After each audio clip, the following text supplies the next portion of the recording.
All right. Welcome back. We're doing more horror stories.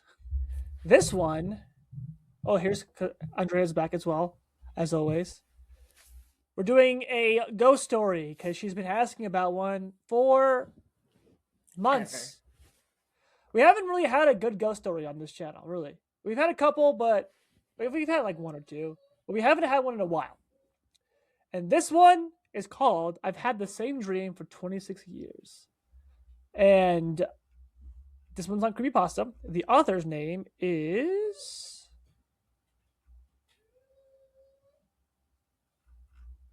Who's the author? The author's name is. Allan Loe is the author. So, we'll go ahead and read this spooky story. Hopefully, it's scary. I'm going to fight off these ads while Andrea has a nice cush reading. I don't know why my ad blocker is not working, but we're going to do this. Hope you guys enjoy, and let's get started here. Go ahead, Andrea. Okay. The things that haunt a man the most are not usually the choices that he's made, but rather the choices that he never did make. I've lived through some of the worst hells that you could ever imagine. 9,490 of them to be exact. Every night when I lay down to sleep, I find myself praying for the same thing: sleep with the absence of dreams. Every night is exactly the same. This trend started 26 years ago when I was 10. The first time that the nightmare overtook my dreams, I had come home from the worst day of my life. My dad had taken me to a splash park. It wasn't much, just a couple water jets that shot up into the air that kids could run around under and cool off from the heat. We were poor growing up and never could afford to go to any big water parks, but the splash pad was always fun. That is, until that day. I remember running around under the jets, carefree, enjoying the sweet relief that the cool water brought as it splashed on my red skin. There were a couple of other kids there too, but I didn't pay much attention to them as I was always a bit of a loner, even as a child. Kyle, come on, buddy. It's time to go. I heard my dad say from the bench that sat across the way. Come on, Dad. Just a little longer. I pleaded, not noticing the little girl that was making her way toward me from the other side of the pad. 5 more minutes. He replied, shaking his head and smiling. As I turned back toward the water jet, happy for the extra time to play, I was met with the little girl standing, not even a foot away from me. My heart felt as though it was going to jump out of my chest as I noticed her face. It looked decayed. Her eyes were sunken back into her skull, and they were pure white, and her mouth was wide open. She stood there gazing at me inches away, mouth hanging open, for what seemed like hours. I couldn't move. I was frozen at the sight of this hideous girl. After a while of this, I finally regained my ability to speak and said in a shaky voice, Hi, I'm Kyle. What's your name? The girl turned her head to the side, like a dog does when he's trying to understand what you're saying to him. Screams. Wah! She let out a long gasp in response. Her breath hit my face. It smelled like smoke and burnt hair. It wasn't until I stopped choking that I realized she had burns all over her arms and legs. Long singe marks going up the sides from foot to waist. The skin was hanging off from several places. Ugh. I turned in fear back toward my dad, hoping that he would see the girl and come rescue me, but he was chatting with another kid's mom on the bench, not even looking in my direction. As I turned back to face the little girl, she was gone. I ran hard and fast to where my dad was sitting. Hey, buddy. You finally ready to go? He said, smiling, but his facial expression quickly changed as I got close to him. What's wrong? What happened? He asked, concern now mixed into his tone. The girl over by the pad. I replied through heavy breaths. She's hurt or burned. I don't know. Looking over my shoulder to the pad, my dad asked, What girl? I don't see anyone, Kyle. Let's go home. I think you've had enough of sun today. I didn't argue. Maybe I had just imagined it. We walked back to the car. Dad was talking to me, but I didn't hear anything he was saying. I was too preoccupied looking over my shoulder, back toward the pad, searching for the little girl. My dad basically had to push me back to keep me from walking straight into the car door as he held it open for me. Whoa, champ, watch where you're going. I can't afford a hospital visit if you bust your noggin open on the car door. We'll come back to play another day, I promise. The car ride home seemed much longer than usual. My mind was still thinking about that little girl. Where had she come from? Surely her parents would be looking for her to get her wounds patched up. As my dad and I pulled into the driveway, I could see my mom coming out to greet us. He's a little shook up. Too much sun, I think. Better get him inside and cool him off. I could hear my dad tell her after their usual welcome home and I did read that wrong. I could hear my dad tell her after their usual welcome home kiss and hug. After we ate dinner, Mom came up to my room as I was getting ready for bed. She closed the door, which was strange considering she normally came in, picked up my dirty clothes, and gave me a hug and kiss goodnight. There was something strange about her facial expression, something different about her tone of voice as she said, Your dad told me about the splash pad. What did you see? A little reluctantly, I recounted the events, not leaving out any detail. Mom just sat on my bed listening, her new expression never changing as I concluded the story. There's something you need to know, Kyle. But this stays between you and me. I don't want your father knowing about it. She said while I looked nervously at her. What? What would she? Okay. My parents were always a perfect couple. Even through hard times, they always loved each other. They never fought or had harsh words between them. So the thought of her keeping anything from my dad seemed odd to me, and I didn't really like the idea of it. Also, he's 10. Yeah, seriously. We come from a long line of mediums. She stopped as if trying to really think of the right way to explain. What you saw was an omen. Not a particularly bad one, since the girl didn't touch you and she disappeared. Still, you need to be aware of a few things. Her eyes started to water as she continued. These kind of omens are never good. In this case, I believe that the little girl was killed in a fire, and she came to you because you're like a magnet to the spirits that still walk the earth. I didn't know what to say. I had no idea what she was talking about. I thought that ghosts were just make-believe, and now she was telling me that I attracted them? Finally, after staring at her for a while in disbelief, I asked, Are you a medium, Mom? She laughed, confusing me for a second before she replied with a big smile. Oh, heavens no, baby. I'm not a medium. Do you really think that I could have kept that secret from your father all these years? No. Your grandmother was, though. My mom was a medium.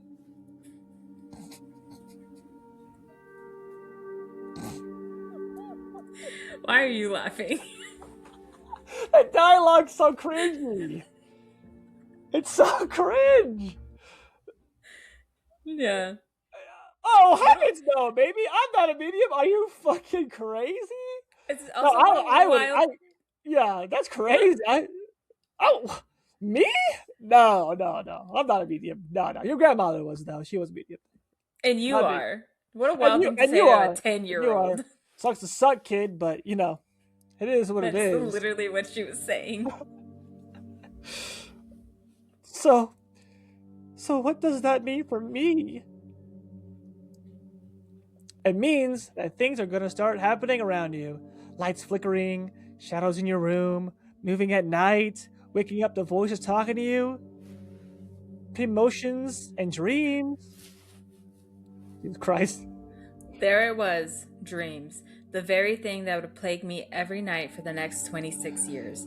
I never did see any ghosts or any of the other weird stuff that my mom spoke of, just the dreams.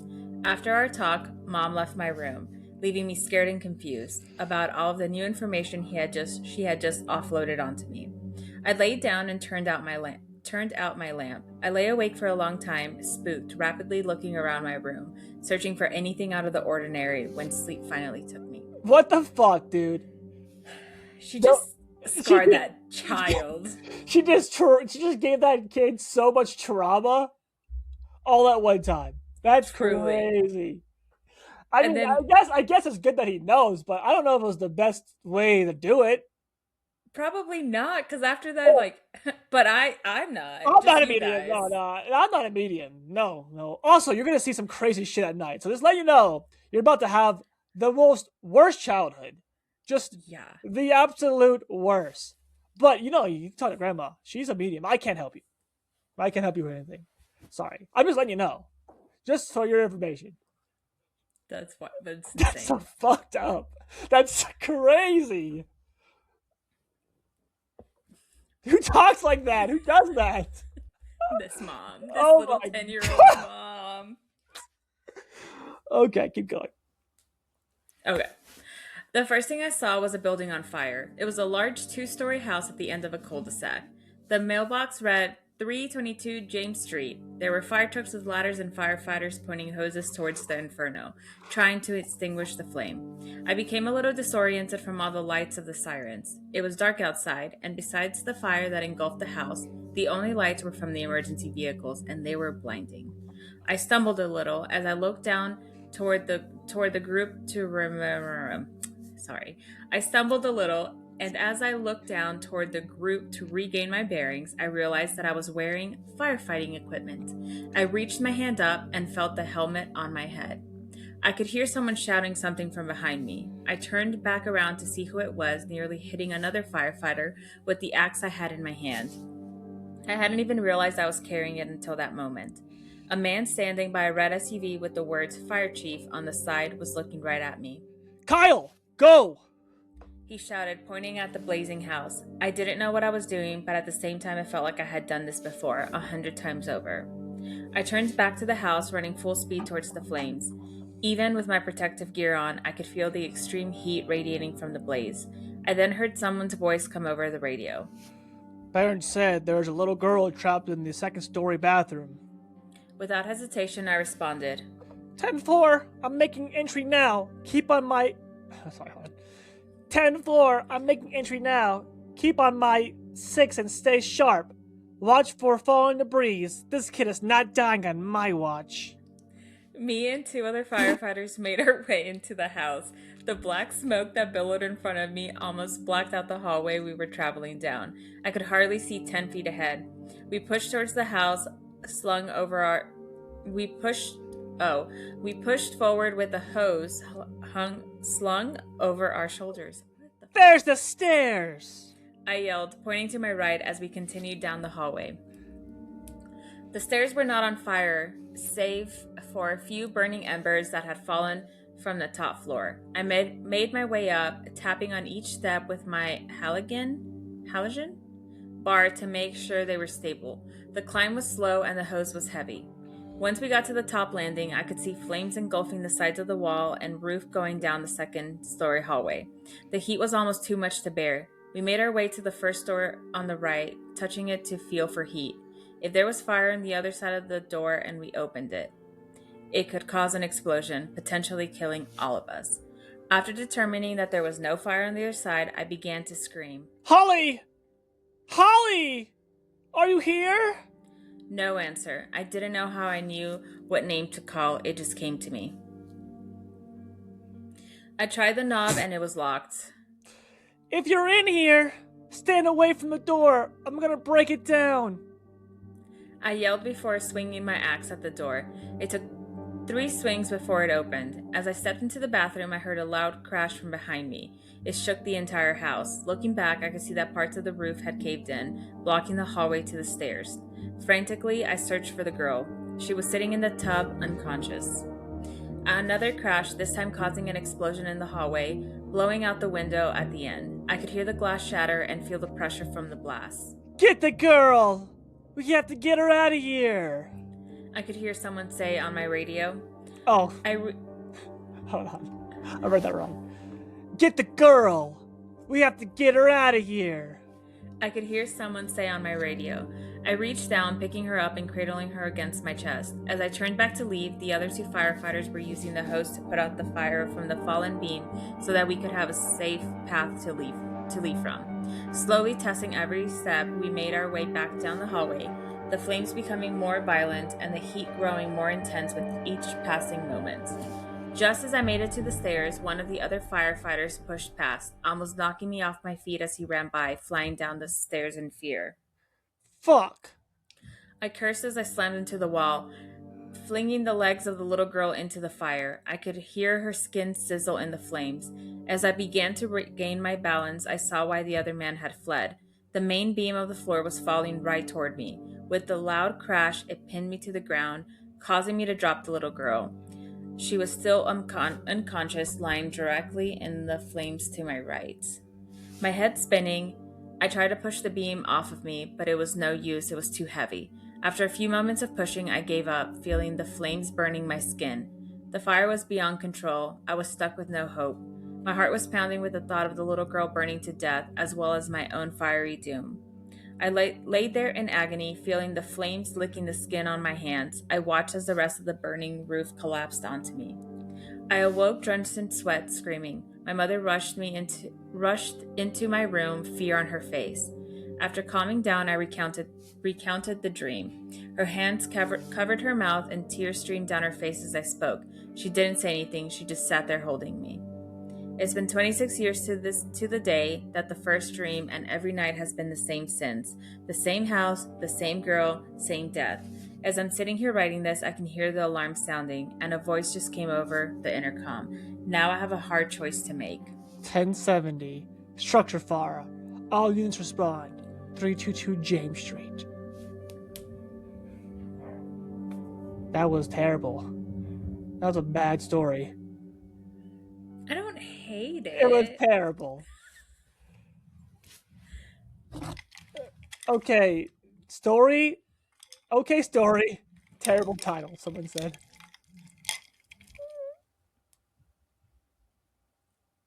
Someone said, I think there should be a different ending to the dream each time. I thought when he's had nightmares for 26 dreams, 26. Oh, I guess I did say I've had the same I dream thought this for was 26 absolutely years. brilliant. What? I'm harsh on this one. I don't know. This one I tuned out towards once I read that. I was like, okay, this story is silly. This has got to be. It's intended to be silly. No, I didn't hate it. Someone said this pasta is lit, pun intended. I think people are being sarcastic. There's no way that these comments are real. I just read the story, and oh my god, it was actually fire, all caps. For real though, while reading, my brain was in full imagination mode. I'm an artist and I take commissions for webtoons, comics, manga, and character cover art. Like, not gonna lie, dude, but your story would look insane as a comic or webtoon, and I want to be the one to do it. No pressure at all, though. Just thought it could be super dope to bring this thing to life visually. If you're down or want to see some of my work, hit me up on Discord, their Discord, or Instagram, their Instagram. Hope to hear from you soon. Best, Eve. That's a scammer, by the way. That person's definitely scamming. That is a scam. That's a scam comment. That's crazy. Whoa! I like this one a lot. Great detail and nice twist at the end. The true firefighter knowledge made it all the more realistic. Keep it up. 9 out of 10. Someone said that like that, but that whatever was not that scary, man. But it was litty, bro. I feel dumb for saying things like that. I just saw that one too. Definitely creepy. One question though, why was protagonist driven to become a fireman? I know. Why would you? The story went from like creepy little girl at the pool, burnt up, to just a story about a fireman. I was like, wait, what the fuck's happening? What's going on? What was the ship? What? Maybe that's his premonition. He's been dreaming of his demise for 26 years. That's how he dies. Maybe. Missed a few commas, but it was okay. Awesome story. ... Really liked it a lot. ...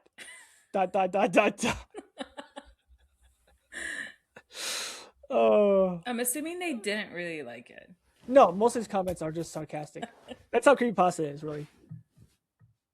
I don't understand what his hard choice to make was. According to his premonition, they both die. If he goes, so either he doesn't go or they both die. That's not really a hard decision, right? Just have someone else do it. Hey, I'm gonna die in this fire. Can you go do this for me instead? I feel like it had potential. I feel like the story had potential. I stopped after her eyes were sunken into her skull. Cliche, ruin, horror. Pity. I think the story is worth a read. So, this was your favorite story that we've read so far? Dude, this is so cringe. I think it was a very silly and fun story to read for the podcast because we can Mm-hmm. like enjoy how silly it is. For like it being a horror story, it's not good. It's not a good No, horror it's story. terrible. But for it being silly, it's enjoyable and entertaining because it's so fucking silly. Yeah, the mod I is I what made it like the silly. story because it's silly, not because it's a horror story. Because it is so it's so cringy that it's good. You know what I mean? Like it's like Yeah. so comic. It's almost like they wrote it on purpose to be funny. Because like it goes from like it doesn't know what it wants to be. It doesn't know what it wants to be a horror story with ghosts or a fireman. It's got like identity issues. It doesn't know what it wants to be. If they just started with a firefighter thing, and it was just from the perspective of a firefighter, and the firefighter was a medium, and he has these like premonitions that he's gonna die in a fire. That would make a good story, like a good horror story, because he keeps seeing ghosts of like victims or like fire victims. Uh huh. That would have been cool. But it just goes back and forth too much, and it's like super silly. It's hilarious. Like when his mom goes, "What is?" There's no way they wrote this seriously. There's no way. I can't believe it.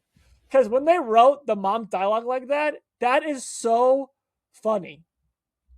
Of course not, honey. I'm not a medium. Yeah, that was. Are you crazy? No. Your grandmother is, not me. And I'm not going to help you in any way possible to get you through this time. You're going to see a lot of crazy shit in the next, few years. Don't talk to me about it. I don't want to know. Talk to your grandma. By the way, she's in hospice right now, so like you don't got much time.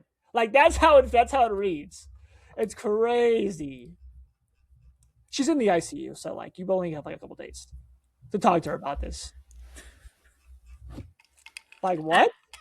at a 10-year-old, by the That's, way. yeah. It's silly. I'm not saying so. When I said it was terrible at the beginning, at the end of the story, I don't mean as in like it's a bad story. It's entertaining for the fact that it's so comical. It's not a Yeah. good horror story, but it's a funny story because the way it's written, and the comments make it even funnier. The comments are so funny. They're all making. They're all. There's no way they're serious. There's no way. I agree. Super I funny. thought it was. I That's think it had scary. potential. It was not scary. It was not a scary The movie. Eve, the A main scammers, story. hilarious. Um,